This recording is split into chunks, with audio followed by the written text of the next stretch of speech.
Okay, let's think Thanksgiving dessert today. Let's see if I can get this in here one-handed and pull this piece of chocolate cream pie.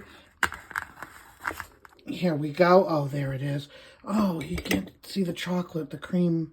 Well, let me show you the inside. This is my chocolate cream pie.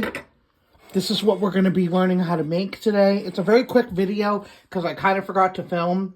And I want you to know that this is a great Thanksgiving or any time of the year, really. You're going to enjoy this one, so follow along. So we have the avocado. I used a large spoon. This is like a soup spoon, like a larger spoon. And I put like a good amount of cacao. I did about 3 to 4 tablespoons of agave. You want a liquid sugar. The consistency will not come out right if you use granulated sugar. And then I added a few tablespoons of milk. And the pie crust, this is what you want the pie crust to look like. The brand that I use, let me just go into my freezer here for a minute. I'm not prepared for this video. I meant to video everything, like me putting everything in the container, and I forgot. I was on the phone with my mom, and I forgot. So I'm just kind of whipping this together here. But anyway, I use the Maine, gluten-free Maine Pie Company, ready-to-bake 9-inch pie shells. If you have a recipe and you make your own, like you're a baker, I'm a cook, I'm not a baker, so I don't make my own pie crust, so this is what I use. And you get 2 in the package, and they come frozen, and they have a little piece of paper in between. I don't know if you can see that. So they don't stick, so you can easily separate them. And I bake it in the oven, and then I make the pudding, and I'll show you what it's going to look like when it's all stirred. But what I want to say is let this cool.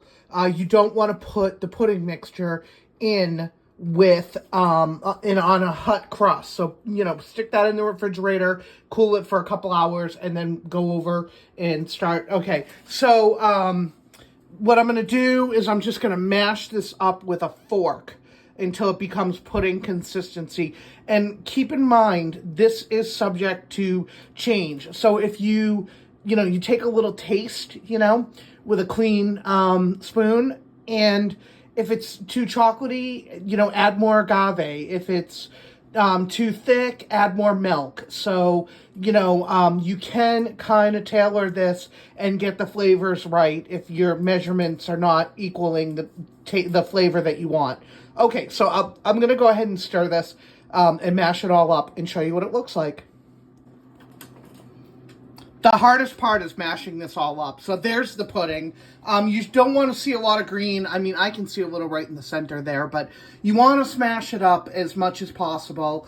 If you have a blender, that might even help too. I do it by hand. It's going to taste delicious no matter what. And this is what I used, and I got a fingerprint here. I'm so silly. Cacao powder, that's chocolate.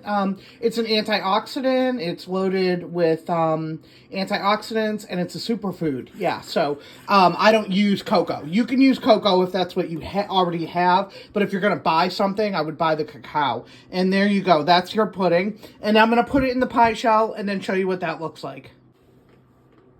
Look at that yumminess. Doesn't that look like a chocolate pie at this point? And then what we're going to add is I use the So Delicious. It's dairy-free. So I discovered this. I used to be gluten and dairy-free, but then I took a blood test, and I can have dairy, but I still have my favorites. And this, to me, tastes better than Cool Whip or any other whipped cream that you can possibly think of. So I recommend making this with the Cocoa Whip. And then what I'm going to do is I'm going to take this Cocoa Whip and put it on top, and I'll show you what it looks like in a minute. Here is your pie, and you can put some chocolate shavings on top. They make cacao nibs, which are little pieces of cacao in like a chocolate chip form, and they're just kind of crumbly, and that would look so good on top of this. No one is going to know it's avocado. I always tell people because they think it's so good that I'm like, well, guess what? I kind of want to tell them. But this is a great holiday treat. Bring it to your Thanksgiving dinner and enjoy eating gluten-free.